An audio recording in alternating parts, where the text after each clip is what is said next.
Isang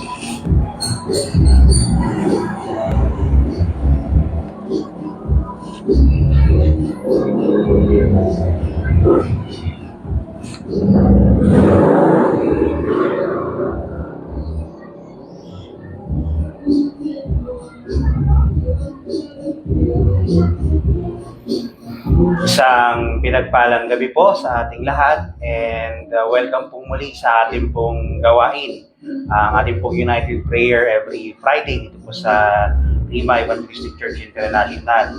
At kamusta po ang bawat isa? Kung meron kang kasama ngayon o katabi na nanonood ng live, ay batiin mo naman. At batiin mo siya, sabihin mo congratulations. Kasi natapos na naman ang ating camping 3 weeks ago, and eto na, malapit na naman pong matapos ang 2025. Amen, and praise God, nandito ka pa rin. Nandito ka na kung saan patuloy na nagagamit ng Panginoon sa kanyang gawain at patuloy na tinutulungan o tumutulong sa bawat isa upang magtagumpay ang bawat adhikain ng Panginoon dito sa mundo. Amen. And I pray na ang bawat isa naman po ay nasa mabuting kalagayan. At praise God kasi na-stop na po yung mga tag-ulan. Hindi na po masyadong binabagyo. At we pray na maging mas pampayos pa yung kalagayan ng ating panahon sa mga susunod na araw. Patapos ng panahon. Amen. So mga kapatid, napakaganda po ng na-share ng ating pong mga kapastoran this week. And nung previous week po ay narinig natin yung kanya-kanyang testimony nung camping. At nakaka-bless po kasi napakarami talaga ang magpapatunay ng pagkilos ng Panginoon.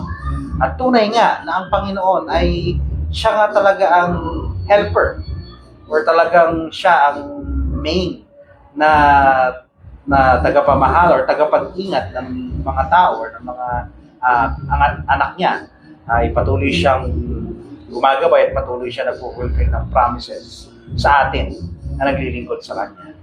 And this week mga kapatid ay na-share nga po yung mga types o yung mga uri ng tao or mga persona, mga kapatid, no, na we must not help or we must stop helping, mga kapatid. Kasi dumarating yung punto na every time na natutulungan natin sila, instead of growing or changing, they sort of like having the chill. Kumbaga parang okay na to, total may tumutulong sa akin. Okay lang, total hindi naman ako na-force or hindi naman ako nabubulabog or okay naman. Kumbaga, ito kasi yung mga tao na kung iisipin mo ay pwede na. Ayan. Pwede na sa araw-araw na ginagawa nila is pwede nang pumupunta lang sa Sunday, mag-a-attend, pwede nang kumbaga parang yun na lang yung effort na gagawin niya because of pwede na. Pero nakakalimutan natin is nalilimitahan yung pagkilos ng Diyos dahil always tayong nandyan na uma-assist sa kanila as supposedly na dapat ang Diyos ang siyang kanilang inaasahan. Amen. So, just to review mga kapatid, no, na na-share na first 4 na uri ng tao na dapat iwasan nating tulungan. Ito po ng mga na-example mo nila, which is yung gaya nga po ng number 1 is yung unrepentant or yung kailanman ay patuloy pa rin nagkakasala. Tinulungan mo na siyang umpisahan ng bagong buhay.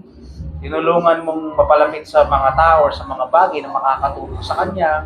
Sinubukan mong i-provide yung mga guidelines or sinubukan mo mismo on your own effort or with our own effort para tulungan siya para makapagsisi sa kanyang mga kasalanan. Pero nandun pa rin yung pagtalikod niya o yung pag-prioritize niya ng dating buhay.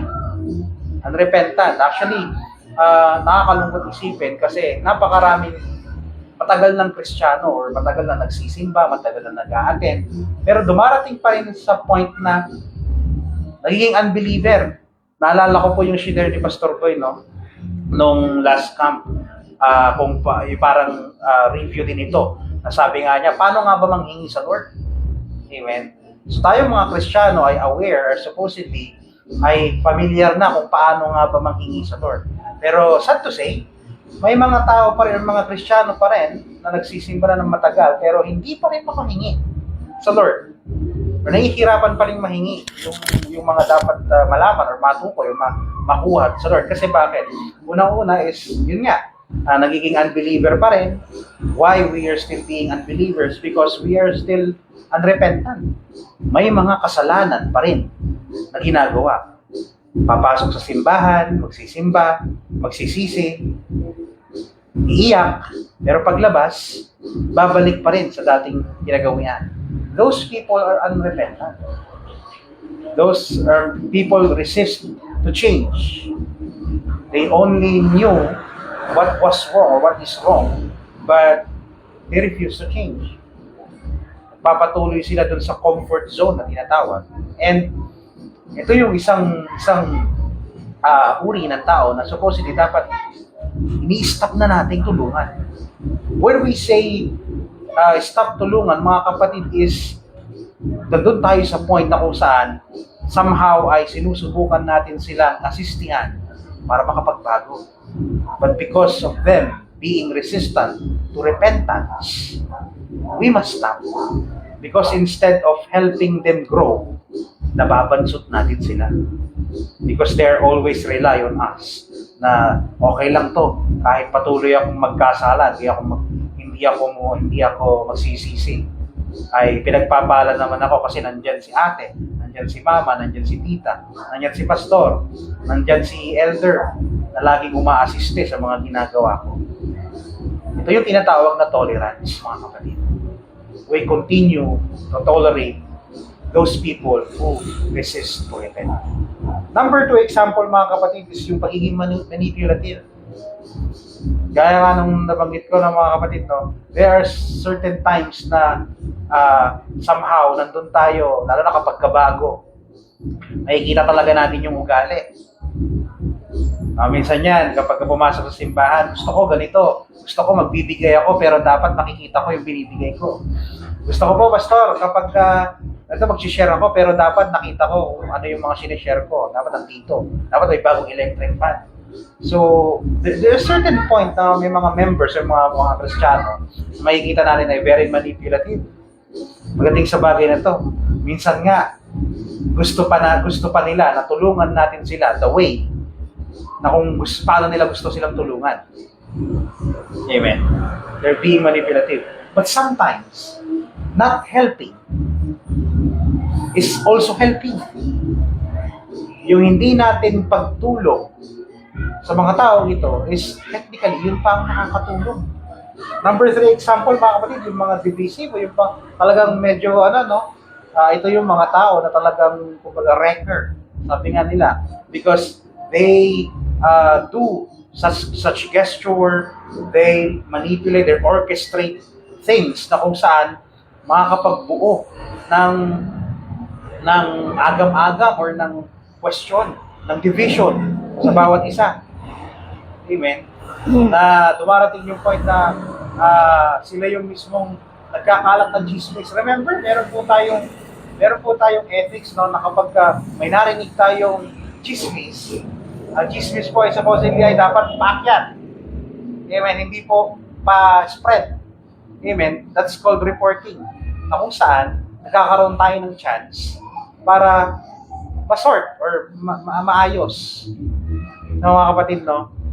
That way, somehow, nape-prevent natin yung pag-help sa kanila. We stop helping, spreading bad news or yung mga bagay na hindi makakabuti para mas makasama pa na mas ikakagaling pa ng kapwa that causes division.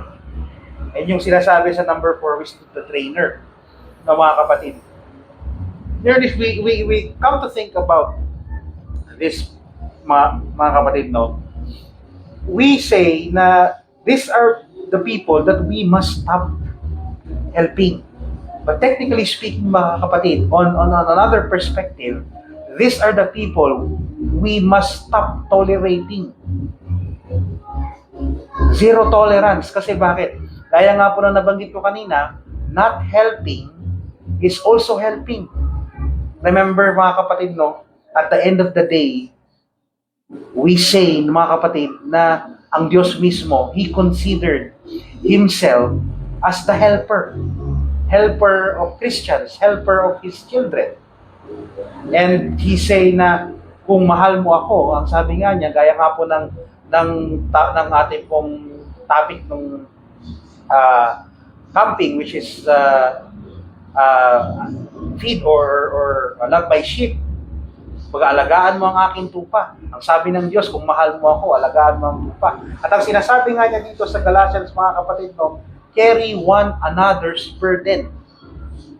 So that's our task technically, to help people. Pero bakit mga kapatid, we must refrain, we must stop tolerating. Because sometimes, not helping is also helping, just like I said. At ang Diyos, ganun din. Alam nyo, si Noah, na tinulungan ng Diyos, hindi niya binigyan ng ready-made na barko. Instead, binigyan niya ng blueprint and instruction how to build one. Minsan, ganun din to ang Diyos para sa mga taong ito. He does not want us to assist directly. Instead, He wants those people to rely on Him. Ulitin ko mga kapatid, sa Galatians chapter 6 verse 2 to 5, ang sinasabi dito is, pasanin nyo, tulungan nyong pasanin ang bawat pasanin ng isa't isa. Ang sabi niya po dito mga kapatid, no? Subalit, sabi niya, pagdating sa dulo, huwag na niyang ihambing pa ang ginagawa sa iba sapagkat ang bawat isa ay dapat magdala ng kanya-kanyang sariling gawain o sariling dalahin. At the end of the day, ang sabi ng Diyos, darating pa rin sa punto na ang bawat isa ay dapat may kanya-kanyang bitbitin. Bibit-bitin nila yan, personally. Dahil ganun sila, or ganun tayo i-judge, or ganun tayo i-filter ng Lord. He is our helper, yes. Papasanin, tutulungan niya tayo sa ating pasanin. But most likely, mga kapatid, yung mga types ng tao na yan are the people who we must refrain, tolerating. Kasi instead na nababago sila, ay natutulungan pa natin ma-boost yung pagiging unrepentant nila, na tutulungan natin silang ma-boost yung pagiging manipulative nila, natutulungan pa natin silang maging divisive or divisive. Sad to say, no, mga kapatid, kasi dumarating sa punto, na example nga po ni Pastora Yen, na merong isang Kristiyano na dumarating sa punto na kung saan siya ay nagiging cause ng division, pagkakahati-hati ng mga tao o ng simbahan. Pero kasi mga kapatid, no, nandun kasi tayo sa point na kung saan, supposedly, as a Christian, instead of helping that person to divide, we just simply put space or distance ourselves. Sad to say, kung makikita natin sa mga nangyayari ngayon, instead na i-distansya natin ang sarili natin for those people na nagiging cause ng division, we listen. And instead of, supposedly, we stop helping by being there. Minsan kasi mga kapatid, no, yung pagiging available natin para sa mga tao na yun, na nagiging cause ng pag-divide is the same thing na tinutulungan. So, as a Christian, supposedly, we must not be available to them. Especially kung ang naririnig natin sa kanila is all about division. It's all about kasiraan. It's all about something na ikakasira ng kapwa, Kristiyano, or ng church. Hindi naman ibig sabihin nito mga kapatid, no, na we totally ignore them or we totally drop them out. Pero kasi we must distance ourselves. Kasi bakit? The more we continue on tolerating, nakikipagkwentuhan, nakikiagrihan sa mga bagay na nakikita negatively as opposed to dapat ini-encourage natin na mas makita yung mas maganda na ginagawa ng Diyos. Nagiging helper tayo ng mga taong divisive. Dapat dumidistansya tayo. Gaya nga po ng na-share natin mga kapastoran, the only key is to distance ourselves and to refrain ourselves helping those people. At the end of the day, ang Diyos din naman mga kapatid, sinasabi niya dito sa Galatians, although na ini-instructan nila tayo na tulungan natin ang bawat isa, na buhatin, ang pasanin ng bawat isa, at the end of the day, pasanin niya pa rin. O may kanya-kanya pa rin tayo pasanin. Despite from this, sinabi rin sa 2 Corinthians, mga kapatid, na supposedly, when we help, when we give, it must be at the bottom of our heart. Dapat nagbibigay tayo ng tulong na naaayon sa kalooban natin. Yun ang mas gusto ng Diyos. Now, when we say it's destructive na para sa atin, para tulungan, dahil nga sa pagiging unrepentant, manipulative, divisive, at drainer ng mga Kristiyano or ng mga tao na yan, we must set boundaries. At ang Diyos din naman ay nagsabi, we must set boundaries. He is the helper. Pero mga kapatid, He also has zero tolerance.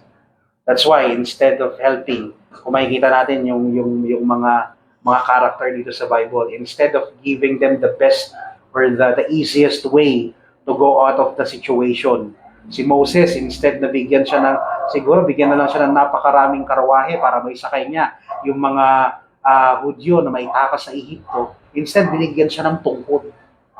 Bakit tungkod lang? Kasi bakit?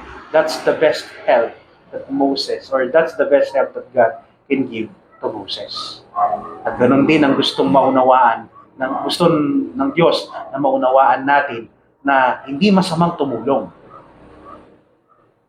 Hindi masamang tumulong at hindi kawalan sa atin ang pagtulong. Pero there's a certain point that we set boundaries, especially if we, instead of helping them grow, we help them na manatiling bansuhan. We help them stay to the sin that they keep on doing. It's not our job to totally change them, help them change. Remember, mga kapatid, kahit anong gawing nating tulong sa mga tao na yan, para sila ay baguhin, at the end of the day, hindi tayo makakapagbago sa kanila. Darating pa rin sa punto na kung saan we must help them in prayer, na kung saan we must help them towards to see and to seek the help of the person who really will be able to help them, which is ang Panginoon. That's our job. Amen. Praise the Lord. Tunay nga na napakabuti ng Diyos sa ating sa araw-araw. Amen. Na muli ay nire-remind niya tayo sa mga bagay na dapat nating gawin at mga hindi natin dapat gawin. Amen. And itong linggo na to ay tinuturo sa atin ng Diyos sino-sino ba or anong uri ba ng mga tao yung dapat nating stop ng tulungan or hanggat maaari ay iwasan na natin. Amen po. Alam niyo po, ang pagtulong ay hindi masama. Amen. Pero gaya na nabanggit po ni Kuya Joe kanina, minsan ang hindi pagtulong ay siyang mas magandang tulong. Amen po. May mga tao po kasi, mga kapatid, na darating sila sa time, no? Ang sabi nga po sa number 5, no? Darating yung time na halos parang hindi na sila tumitingin sa Diyos kung hindi tumitingin na sila sa mga taong tumutulong sa kanila. Amen po. And just to give you different perspective, no? Meron po kasi tayong iba't ibang tulong na sinasabi. And most of the time, ang tao kapag sinabing tulong, they just focusing on financial. Amen? Yung pera, goods, kinds, no? Mga foods, clothes, no? And all material things. Pero hindi tayo nagiging aware, even our presence can be a help. Amen po. Even lending our ears to listen ay help. Even pag-share ng mga posts sa Facebook ay help. Amen po. And then how your help really help that someone para mapalapit sa Diyos. Bilang mga Kristiyano, mga kapatid, our first goal ay maipalapit or mailapit, mapakilala sa kanila ang Panginoong Hesus as our great provider, our Savior, and our Lord. Amen po. If yung mga bagay na ginagawa natin ay hindi na siya akma doon sa pinagagawa sa atin ng Diyos, that's the time na tayo ay nagkakamali na ng pagtulong sa taong yon. Amen po. Ngayon sabi niya nga po, kagaya ng nabanggit, no, yung mga unrepentant people, no, sila yung mga paulit-ulit na nagkakasala kasi pakiramdam nila okay naman pala na habang nasa kasalanan ako, may nagbibigay sa akin ng pagpapala, no? But they don't realize na makuha man nila ang lahat ng bagay dito sa mundo, kung wala sa buhay nila si Kristo, wala rin kabuluhan ng mga bagay na to. Amen. And we, as a helper to that person, hindi tayo nakatulong sa kanya to really know yung worth ng sin. Wherein sinasabi po sa Romans, ang kabayaran ng kasalanan ay kamatayan. No? Para bang sinabi natin na ang kamatayan ay masarap. No, kaya may mga tao tayo naririnig na di bali nang mapunta sa impyerno, at least natikman ko ang lahat ng bagay dito sa mundo, naging masaya ako. But no, those people, ini-imagine nila na ang impyerno ay maganda. Kasi dito pa lang sa mundo, kahit gumagawa sila ng kasalanan, ay maraming tao ang tumutulong sa kanila. And sad to say, yun ay tumatakbo sa mundo natin ngayon. Amen po. Yung mga tao hindi na sila nagre-repent kasi ang mas mahalaga na sa kanila is yung mga material things na nakukuha nila. Amen. Hindi lang po sa individual na tao, maging sa ating gobyerno. Kung mapapansin natin yung mga tao na ang gagawin na lang nila is hindi na sila magtatrabaho, aasa na lang sa ayuda, aasa na lang sa bigay. No, because the government help. But then, there are someone else na saying na ibigay ang mga tulong sa mahihirap. But instead of saying, tulungan sila na magsumikap, they feed them to remain, poor. Sabi nga po mga kapatid, no, sa Thessalonian, no, ang mga tao ay namamatay because of their ignorance. Kapag ang isang Kristiyano ay namatay ng mahirap, mga kapatid, nakakalungkot, pero iyon ay isang kasalanan. Bakit? Dahil hindi nila nagawang buksan ang kanilang Biblia, kilalanin ang Diyos, na kaya silang pagpalain ng Panginoon. Amen po. And minsan naiisip nila kung kailan sila nagbago tsaka sila mas naging mahirap. Kasi bakit yun ang gusto ng kaaway. Maramdaman nila na kapag tumalikod ka sa kasalanan, pag naging born again ka, naging Kristiyano ka, kumilala ka sa Panginoon, sumunod ka sa Panginoon Jesus, maghihirap ang buhay mo. Pero hindi. Kasi we are not only after the blessing dito sa mundo, kung hindi maging yung kaligtasan natin spiritual. Amen po, yung pagiging manipulative. Kung mapapansin natin mga kapatid, no, hindi lang po ito sa loob ng simbahan, maging yung mga tao sa labas. Sabi nga po, no, ito mga manipulative people na to, sila yung very dramatic. No, sila yung very maraming kwento. No, na kawawa naman kami, ganito ganyan. No? Can you imagine, mga kapatid, kung ilang taon na tayo, iyon yung mga chances natin para tayo ay makilala ang Panginoon at magsumikap sa buhay natin. No? Minamanipulate nila, no, yung sitwasyon para lahat ng pabor, lahat ng pagbibigay ay makuha nila. Pero ang tulong ng isang tao ay limitado lang. Amen po, limitado lang. Even us na meron, sabihin natin, tayo ay nagsusumikap sa buhay, meron tayong kinabubuhay, meron tayong financial and anything. No, minsan nakakalungkot pa yung guilt tripping nga, no, nabanggit nga po ng ating pastor, no. Minsan ipaparamdam nila na ang damot-damot mo naman, ikaw tong binibless ni Lord, pero hindi ikaw tong makatulong. Amen po. Bakit ba parang kasalanan ng mga taong nagsusumikap na meron sila at yung mga taong mahirap na wala, ay wala sila?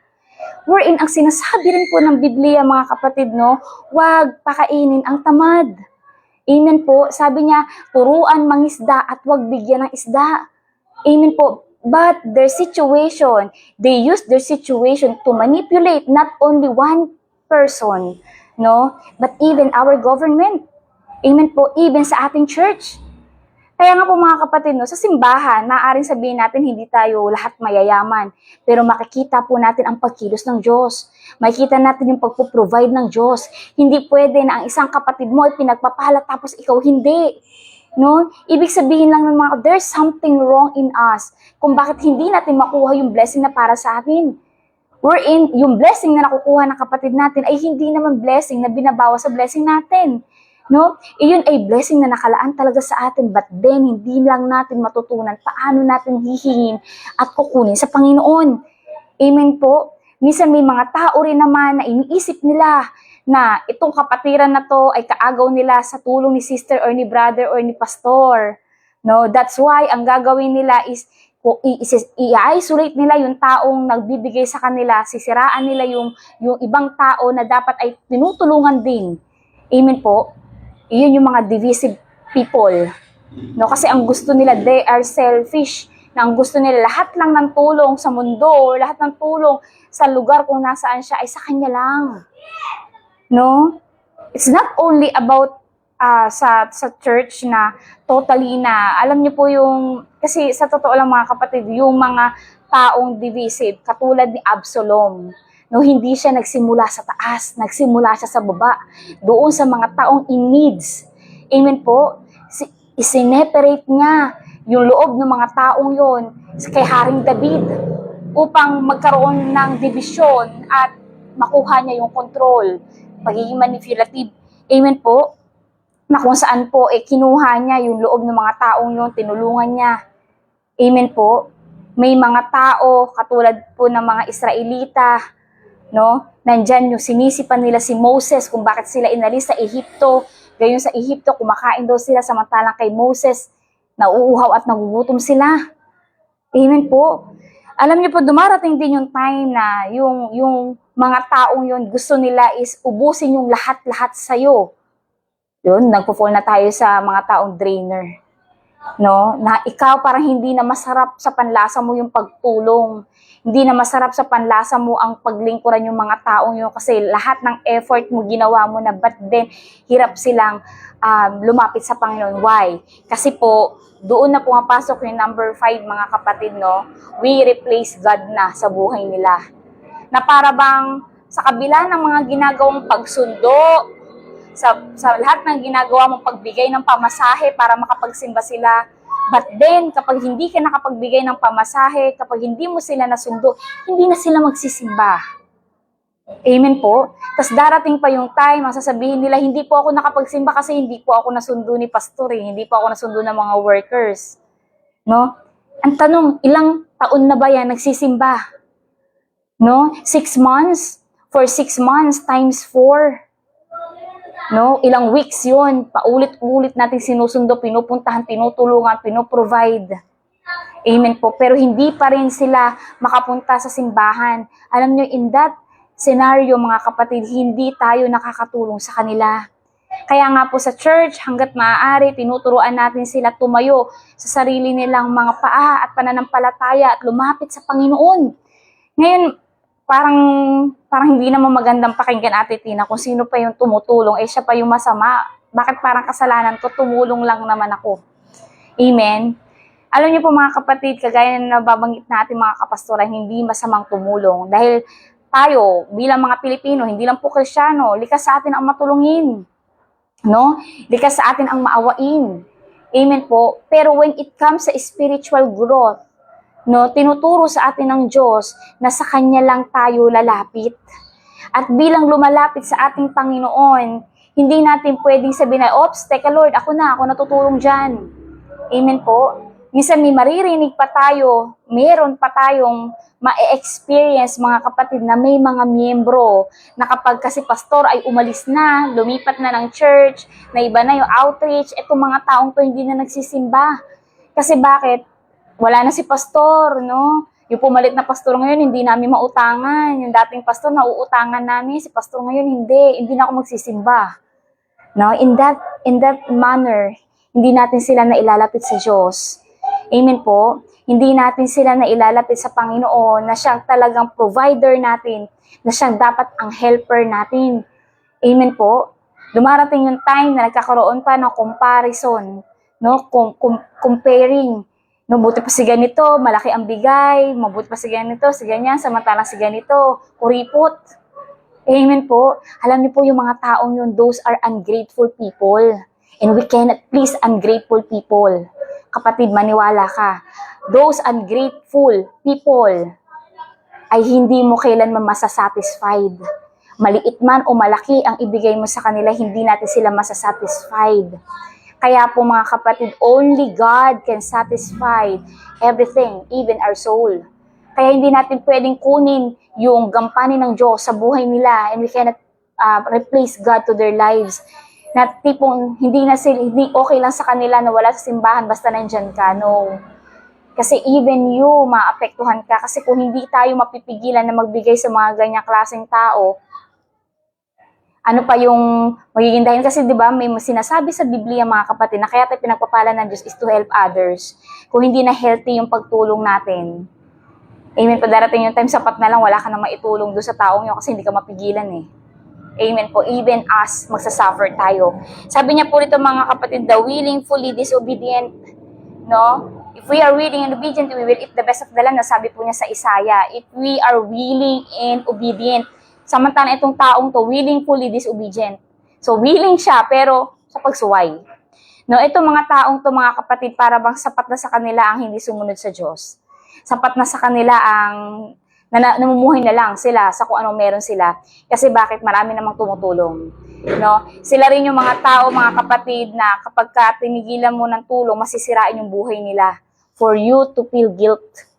No, kasalanan mo kung bakit ako nagkaganito, kasalanan mo kung bakit ako nagkaganyan, kasalanan mo, ganyan, bla bla bla. Pero alam niyo po mga kapatid, sila kasi yung mga tao na isa rin po sa mga assignment blocker natin. Kasi our assignment ay ilapit sila sa Diyos. Kapag dumating yung time mga kapatid na sa pagtulong natin ay hindi na nagiging maganda yung pagtulong natin sa mga taong yan, doon na dumarating yung time na nabablock na natin yung totoong ina-assign sa atin ng Diyos. Amen po. Lalo na po mga kapatid, no? Kasi tayo po mga kapatid, halimbawa na lang po yung mga, sinasabi natin yung mga kapatiran natin na umalis sa simbahan. There is a specific person lang na makakapag-follow up sa kanila. Not everyone is allowed na makapag-follow up sa kanila. Kasi bakit? Even po sa mga posting natin, kapag nakita natin na hindi maganda yung post, huwag na natin i-share to spread gossip, to spread bad vibes, no? Nakakasakit ng puso. It creates maling thought, no? Lalo na kapag alam natin na ito ay nasa specific lang na tao, no? Lalo na kapag ito ay para lang po sa isang grupo. No. Ginawa tayo ng Diyos as peacemaker. No, don't be assignment blocker. Amen po. Ngayon, yung mga tao, halimbawa umalis sa simbahan, hindi lahat yan allowed mag-follow up. Meron na specific na tao na naka-assign para mag-follow up dyan, and let it be. Hayaan na natin. Amen po. Hindi natin pwedeng sabihin na hindi, baka ako ang makapag-win sa kanya. No. If you are destined to help that person na mas mapalapit siya sa Diyos, maniwala ka, a-anointan ka dyan ng Diyos. And si Lord ang gagawa ng paraan para mailapit mo siya sa Kanya. Amen po. Naalala ko yung sinabi ni Moses, sabi niya sa Panginoon, Panginoon, huwag mo kaming dalhin doon, kundi mo kaming sasamahan. Same thing din sa ating mga kapatid. Lord, huwag mo kaming hayaan na mapunta sa ganyang klaseng tao kung hindi mo kami sasamahan. Kasi without God, we cannot do anything. Amen. Apart from Him, we can do nothing. Amen po. Kaya mga kapatid, maging matalino tayo. Kagaya na sinasabi ng Biblia mga kapatid, no, maging matalino tayo katulad ng ahas, ngunit maging maamo katulad ng kalapati. Amen po. Ang mga tao, mga kapatid, ay lahat yan ay binigyan na ng Diyos ng pagkakataon. Bago pa man tayo ipanganak dito sa mundo, ay nilaanan na tayo ng Diyos. Hayaan natin ma-practice nila yung mga bagay na tinuturo sa atin ng Lord. Paano yan, Ate Tina, Kuya Joe? Hindi na po ba kami tutulong? Alam niyo po, ang best thing na magagawa natin, those mga tao na yon, is never stop praying for them. That's the best help that we can do. Panalangin natin sila na mabuksan ang kanilang isipan, Panalangin natin na patuloy nilang makilala ang Diyos ayon sa mga bagay na ginagawa niya sa buhay natin. Be the living testimony of God's Word. Sapat na ang buhay mo para maging testimony na ang paglapit sa Panginoon ay walang kalugihan. Na ang paglapit sa Panginoon ay iyon yung best way para ma-fulfill ang lahat ng pangangailangan natin, no? Darating yung time, mga kapatid, ikaw din mawawalan ka. Pero ang sinasabi ng Diyos, kapag dumating yung time na na-drain ka, nawalan ka, mag-rest ka lang sa Kanya. Matthew chapter 11, verse 28. Kasi mga kapatid, mas concern sa atin ang Diyos kasi hindi tayo magagamit ng Panginoon kung tayo ay distracted na, tayo ay, drain na tayo sa paglilingkod. Nakikita mo na parang walang nagiging bunga yung ginagawa mo kasi hindi naman talaga iyan ang pinagagawa sa atin ng Diyos. Ulitin po namin mga kapatid, hindi masamang tumulong, basta iyan ay naaayon pa rin sa pinagagawa sa atin ng Diyos, ang ilapit ang mga taong yan sa Panginoon. And sometimes, not helping is a help. Amen po. Kaya mga kapatid, sa mga oras na to, sama-sama po tayong manalangin. Ilapit natin yung mga taong ito sa Panginoon. Kasi yun yung pinakamagandang tulong na magagawa natin. Ang ilapit sila sa panalangin, ang ilapit sila sa pamamagitan ng pagdulog sa Panginoon na sila ay makakilala sa Diyos. Alam niyo po eventually, kapag napagtagumpayan na natin ito sa panalangin, one day, lalapit sila sa atin at maalala nila na tayo yung pinadala ng Panginoon para tulungan sila. Magpapasalamat sila sa mga sandaling na tulungan natin sila at maalala nila at nakita nila sa buhay natin ang Panginoon. Amen po. Sige po mga kapatid, tayo po ay magpuri sa Panginoon. Kung tayo man po ay may dinadalangin, lalo na sa ating mga mahal sa buhay, alam natin na hindi sila pababayaan ng Diyos. Ngunit bilang isang lingkod na nagmamahal sa mga tupan ng Panginoon, hindi natin sila titigilan sa panalangin. Dahil iyon yung tulong na maibibigay natin upang mas makilala nila ang Diyos. Hallelujah. Salamat Panginoon sa opportunity na ito, Diyos, na muli kami ay nakapanalangin at nakapag-aral ng iyong mga salita, O God.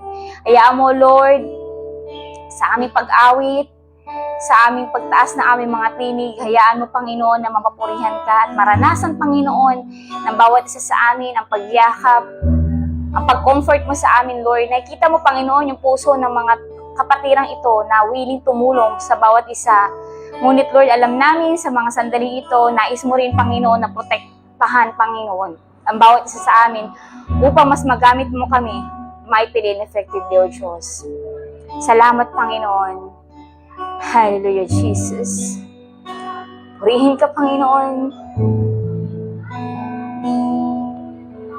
Walang hanggan, katapatan sa buhay ko ay lagi mong laan. Narito dahil sa biyaya mo, habang buhay magpupuri sa'yo. Muli pa, walang hanggan, katapatan sa buhay ko ay lagi mong laan. Narito dahil sa biyaya mo, habang buhay magpupuri sa'yo. Pupurihin ka sa awit, itataas ang aming tingin, itatanghal sa buhay ko, tanging ikaw, O Diyos. Higit pa sa kalangitan, ang iyong kaluwalhatian, kadakilan mo hindi mapapantayan. Walang hanggan, katapatan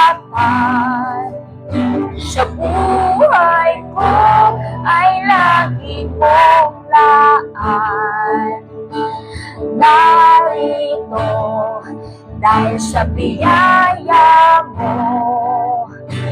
Habang buhay magpupuri sa'yo, pupurihin ka sa awit, itataas ang aming tinig, itatanghal sa buhay ko, tanging ikaw, O Diyos. Higit pa sa kalangitan, ang iyong kaluwalhatian, dadakilan mo hindi mapapantayan. Pupurihin ka sa awit, itataas ang aming tinig, itatanghal sa buhay ko, tanging ikaw, O Diyos. Higit pa sa kalangitan, ang iyong kaluwalhatian, kadakilan mo hindi mapapantayan. Pupurihin ka sa awit, itataas ang aming tinig, itatanghal sa buhay ko, tanging ikaw, O Diyos. Higit pa sa kalangitan, ang iyong kaluwalhatian, kadakilan mo hindi mapapantayan. Jesus, sa'yo ang kapurihan,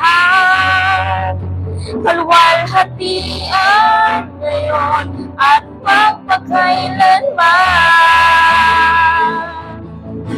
Jesus, sa'yo ang karangalan, kapangyarihan ngayon at magpakailanman. Jesus, sa'yo, Panginoon. Jesus, sa'yo ang kapurihan, kaluwalhatian ngayon at magpakailanman. Jesus, sa'yo ang karangalan, kapangyarihan ngayon at magpakailanman. Pupurihin ka sa awit, itataas ang aming tinig, itatanghal sa buhay ko, tanging ikaw, O Diyos.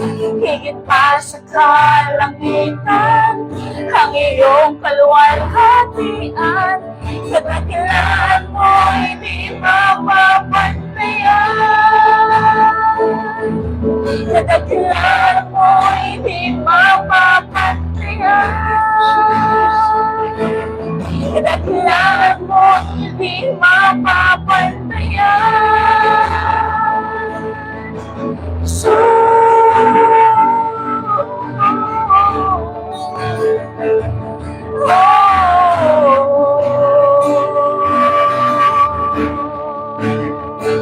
oh, hallelujah.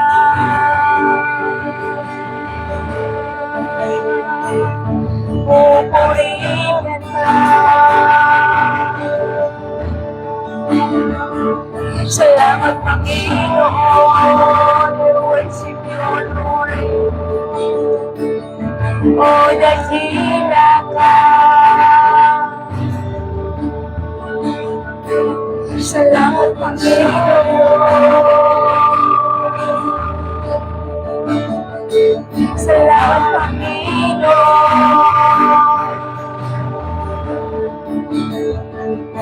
Oh, Panginoon. Oh, salamat. Santo siamo kay Shirley Decisions. Siamo kay Shirley Decisions. Santo siamo kay Shirley. Oh, salamat.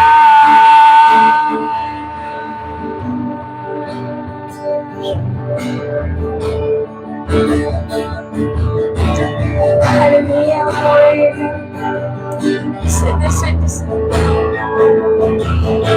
Jesus, sa'yo ang kapurihan, kaluwalhatian ngayon at magpakailanman. Jesus, sa'yo ang karangalan, kapangyarihan ngayon at magpakailanman. Jesus, Jesus, sa'yo ang kapurihan, kaluwalhatian ngayon at magpakailanman. Jesus, sa'yo ang karangalan, kapangyarihan ngayon at magpakailanman. Jesus, sa'yo, Panginoon. Jesus, sa'yo ang kapurihan, kaluwalhatian ngayon at magpakailanman. Jesus, sa'yo ang karangalan, kapangyarihan ngayon at magpakailanman. Purihin ka sa awit, tataas ang aming tinig, tatanghal sa buhay ko, tanging ikaw, O Diyos. Higit ka sa kalangitan, ang iyong kapangyarihan, dakilaan mo, di mapapantayan. Pupurihin ka sa awit, tataas ang aming tinig, tatanghal sa buhay ko, tanging ikaw, O Diyos. Higit pa sa kalangitan, ang iyong kapulhatian, dakilaan mo'y di mapapatayan. Dakilaan mo'y di mapapatayan. Dakilaan mo'y di mapapatayan. Jesus,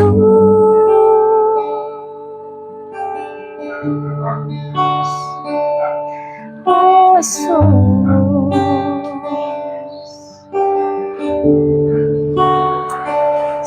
Hallelujah, O Lord, Panginoon, sa pangalan ni Jesus, hindi kami ay nagkatipon, O Lord. Ikaw, Panginoon, ang siyang sumama, Panginoon, sa gabi nito. Salamat kami, Panginoon, sa mga nagdaang araw, Panginoon, at patuloy namin kiniklaim, Panginoon, magandang panahon. Patuloy na paggabay mo, Panginoon, sa bawat isa, sa bawat anak mo, Panginoon, na patuloy na hindi mo sa iyo, Panginoon. Tanging ikaw lamang, Panginoon, ang patuloy na makakatulong sa bawat isa sa ating kain, bawat isa Kristyano, mamahal sa iyo, Panginoon. Lord, tinataas namin sa iyo, Panginoon, ang bansang Pilipinas, O Lord, sa po ng aming mga kawani, o kawani ng gobyerno, Panginoon, sa pumumula ng aming presidente, Bongbong Marcos, Panginoon. Kanyang mga gabinete, Panginoon, mga senador, mga kongresista, Panginoon, mga mayors and governors, Panginoon, na patuloy mo, Panginoon, na sila ay pagbabagi, Panginoon. Nakita mo sa kanila kung ano ba yung tamang guidelines, Panginoon, na patuloy mo, Panginoon, na hindi ang aming dalangin para sa bawat leader ng aming gobyerno, Panginoon, na patuloy mong bigay, Panginoon, yung wisdom sa tamang pamumuno, good governance, Panginoon, despite of things, Panginoon, na nakakasira sa bawat gawain, Panginoon, na pinapamahagi ng kaaway, pinapakasaktan namin sa pangalan ni Jesus. Bitawan mo, gobyernong ito, bitawan mo ang bansang Pilipinas sa bawat kahirapan, ibigay mo sa bansang ito. Bansang ito ay isang bansa kung saan aking si Jesus ang tanging may tataas. Lord, tinataas namin, Panginoon, ang buhay ng aming head pastor, si Pastor Boy, Panginoon. Patuloy mo ibigay sa kanya yung strength, wisdom, knowledge and understanding, Panginoon, sa pagkakay at paglilid ng ating simbahan. Sa po ng mga district pastors, Panginoon, at kanilang mga local pastors and elders, Panginoon, at mga workers, Panginoon, na patuloy na nakikibaka, Panginoon, sa kanya-kanyang mga outreach, Panginoon. Na despite of the distance, Sa kanilang mga pamilya, Panginoon, ay patuloy na pinapatunayan ng Panginoon ang pagmamahal mo sa kanila. Yes, O Patuloy na Jesus. pag-provide, Panginoon, at bigay ng tulad.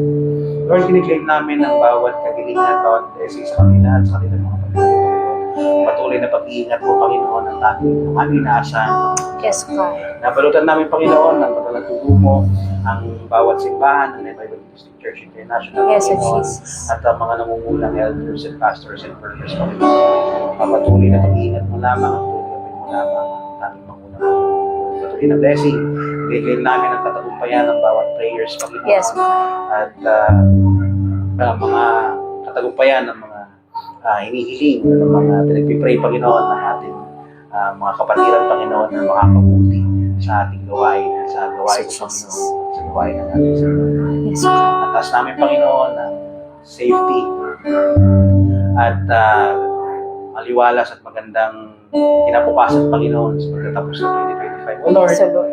at sa dating naming training, Panginoon, Lord, ikaw ang manguna at patuloy na ibigay sa mga workers, Panginoon, sa mga nais mo mga workers, Panginoon. Sa Panginoon, at alam na paglilingkod sa iyo, Lord, nataas namin ang kanilang patience, Panginoon, patuloy na pangunawa sa kalagayan ng ating mga simbahan, Lord, at ng mga bagay-bagay sa kanilang mga paligid, sa kanilang mga nakakasama sa iyo. Patuloy na pag-iingat mo lang, Lord, at blessing mo kami sa pangalan ni Jesus. Hallelujah, Lord. Salamat, Panginoon, sa patuloy mong pagbibigay ng opportunity sa amin, O Diyos, na muli, O God, ay patuloy na magkaisa sa pananalangin, O Diyos. Salamat, O God, sapagkat, Lord, kumikilos ka sa buhay ng bawat isa at kumikilos ka, Panginoon, sa simbahang ito, O Diyos. Patuloy may paranas sa amin, Panginoon, yung malakas na pangungusap, at patuloy mo, Panginoon, ilagay sa aming mga puso, Panginoon, yung alab ng paglilingkod sa iyo, O Diyos. Lord, patuloy namin pinagkakatiwala at tinataas sa iyo, O Diyos, yung mga simbahan pang bubuksan, Panginoon, sa mga darating pang buwan, O God. Maging, Lord, yung financial aspect, Panginoon, ng simbahan na ito, O Diyos. Tunay nga, Lord, na if it is your will, this is your will, O God.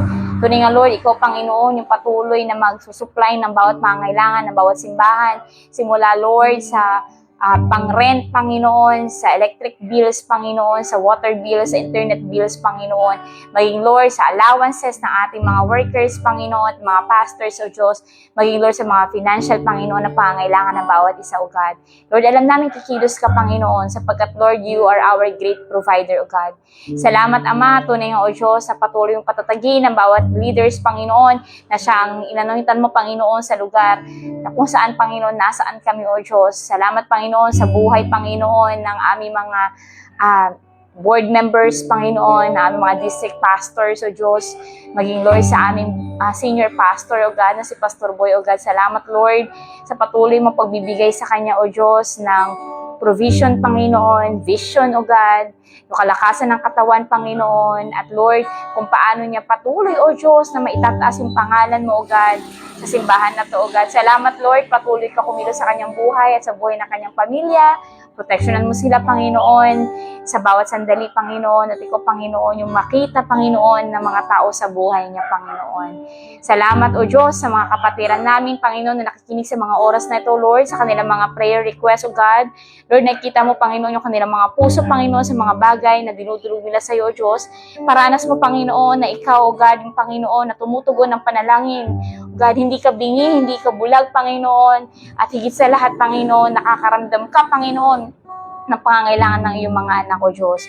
Kiniklaim na namin ang katagumpayan ng bawat panalangin ito, O Diyos, at ikaw, Panginoon, patuloy na manguna, O God. Gayon din, Panginoon, sa bawat activity ng bawat simbahan, Panginoon, sa bawat nakaschedule, Panginoon, ng mga gawain, O Lord, ikaw, Panginoon, yung patuloy na maranasan ng bawat mga miyembro, elders, Panginoon, at mga youth, Panginoon, ng bawat simbahan. Salamat, Ama. Tunay nga, Lord, wala kaming ibang dadakilain kundi ikaw lamang itataas, Panginoon, sa aming mga buhay.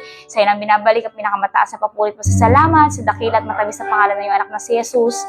Amen. Maraming salamat po sa bawat isa at muli po magandang gabi po. Pagpalain po tayo ng Panginoon.